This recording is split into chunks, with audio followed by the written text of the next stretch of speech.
আসসালামু আলাইকুম। আশা করি আল্লাহর রহমতে সবাই ভালো আছেন। আমিও আপনাদের দোয়ায় ভালো আছি। আজকে আমি আপনাদের জন্য খুব ঝটপট এবং অল্প সময়ে একটি মজাদার নাস্তার রেসিপি নিয়ে এসেছি। এই নাস্তাটা অনেক হেলদি একটি নাস্তা। আপনারা বাচ্চাদের টিফিনে, এমনকি সকালের ব্রেকফাস্টে, বিকেলের নাস্তায়ও এটা ঝটপট বানিয়ে নিতে পারেন। সেটা বানানোর জন্য এখানে আমি আলু নিয়েছি। এখানে আমি দুটো আলু গ্রেট করে নিয়েছি। গ্রেটারের যে মোটা অংশটা আছে আমি সেটা দিয়ে আলুটাকে গ্রেট করে নিয়েছি। আর এখানে নিয়েছি 1 কাপ বাঁধাকপি, এটাকে আমি কুচি করে নিয়েছি। আর নিয়েছি একটা গাজর, এটাকেও আমি মোটা সাইডের গ্রেটার দিয়ে গ্রেট করে নিয়েছি। আর এখানে নিয়েছি দুটো পেঁয়াজ কুচি করে, দুটো কাঁচামরিচ আর দুটো পাকা মরিচ আর একটা রসুনকে কুচি করে কেটে নিয়েছি। আর নিয়েছি 1/2 কাপ পরিমাণ ময়দা। আর লাগবে একটা ডিম। ডিমটা অবশ্যই নর্মাল টেম্পারেচারের হতে হবে। এখন আমি ডিমটাকে আগে একটা বাটিতে ভেঙে নেব। তা না হলে অনেক সময় দেখা যায় যে ডিমটা নষ্ট হয়ে থাকে, তখন সমস্ত উপকরণগুলো একেবারেই নষ্ট হয়ে যাবে। তো আপনারা চেষ্টা করবেন আলাদা একটা বাটিতে ডিমটাকে আগে ভেঙে নিতে। এখন ডিমটাকে এক সাইডে রেখে একটা মিক্সিং বল নিয়েছি। এতে প্রথমে আমি দিয়ে দেব আলু কুচি,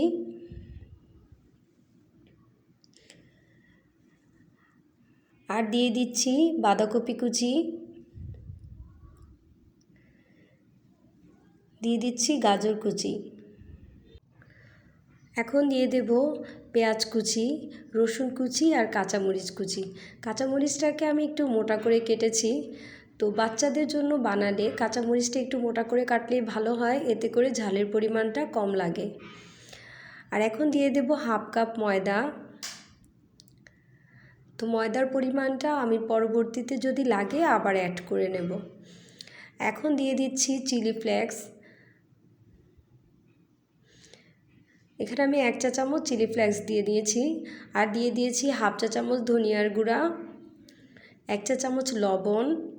লবণটাও আপনারা আপনাদের স্বাদ মতো দিয়ে নেবেন। আর দিয়ে দিচ্ছি 1/2 চা চামচ হলুদ গুঁড়া।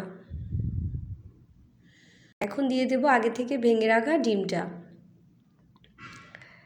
এখন আমি সমস্ত উপকরণগুলোকে মিশিয়ে নেব।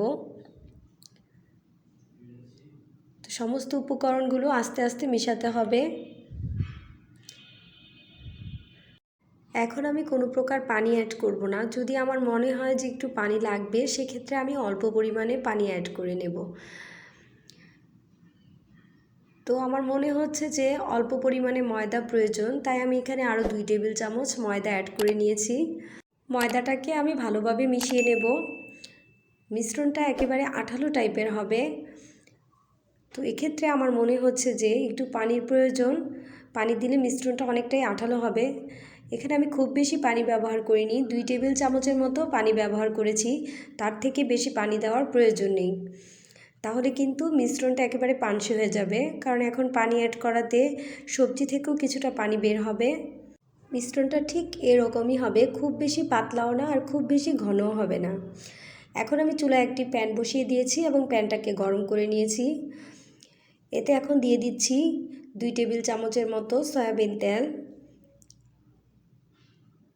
তেলটা দিয়ে আমি প্যানের চারিপাশে এটাকে ঘুরিয়ে নিচ্ছি।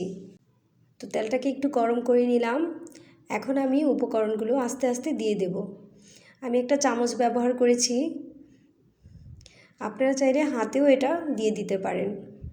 ডিম সবজির এই নাস্তাটা কিন্তু খেতেও খুবই মজার। আশা করি আপনারা বাসায় একবার ট্রাই করে দেখবেন আর আমাকে কমেন্টসের মাধ্যমে জানাবেন। আর বাচ্চারা তো এই নাস্তাটা পেলে কোনো কথাই বলবে না। আর অনেক বাচ্চা দেখা যায় যে সবজি খেতে চায় না, তখন আপনারা বাচ্চাদেরকে এটা বানিয়ে দিতে পারেন। এতে করে বাচ্চাদেরও খুব সহজে সবজিটা খাওয়া হয়ে যায়। আমি এখন তেলটাকে একটু সবগুলো নাস্তার মাঝে ছড়িয়ে দেব। আমি এই নাস্তাটাকে 2 মিনিটের মতো ভেজে নেব। আর চুলার জালটাকে অবশ্যই এই পর্যায়ে মিডিয়ামে রেখে দিবেন। এখন আমি হালকা করে গোলমরিচ উপরে ছিটিয়ে দিচ্ছি। আপনারা চেষ্টা করবেন গোলমরিচটা দিতে। গোলমরিচ দেওয়ার ফলে কিন্তু নাস্তাটা খেতে আরও সুস্বাদু হয়। এখন আমি একটা চিমটার সাহায্যে নাস্তাগুলোকে উল্টিয়ে দেব। তো দেখতেই পাচ্ছেন এক পাশ ভাজা হয়ে গেছে। তো বন্ধুরা, আশা করি ভিডিওটি আপনাদের সবার কাছে ভালো লেগেছে। ভালো লেগে থাকলে ভিডিওতে একটা লাইক দিয়ে দিবেন আর আমার এই চ্যানেলটাকে সাবস্ক্রাইব করতে ভুলবেন না।